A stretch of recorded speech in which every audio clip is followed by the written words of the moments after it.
How a tiny critic and a tater tot saved my career.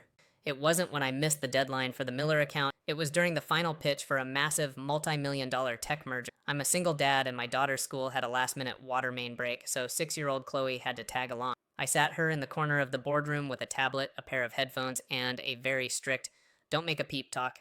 Everything was going fine until the Iceman walked in. That's what everyone calls the CEO, Marcus Sterling. He's the kind of guy who wears a $3,000 suit and looks like he's never smiled a day in his life. I was mid-presentation, sweating bullets, trying to explain our projected ROI when I noticed the room go dead silent. I turned around, and there was Chloe. She had taken off her headphones, walked right up to the head of the table, and was staring intently at Marcus's lunch. Before I could even apologize, she pointed a tiny finger at his plate and said, in that loud, piercing kid voice, "Are you gonna eat those tater tots? Because you look really grumpy.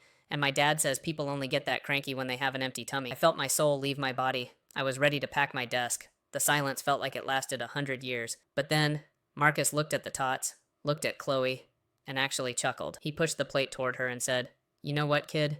Your dad is a very smart man. I am starving." He looked up at me, the ice finally melting from his eyes, and said, "Well, don't stop now, but maybe talk a little faster. We wouldn't want the tots to get cold." I nailed the rest of the pitch. We signed the deal that afternoon.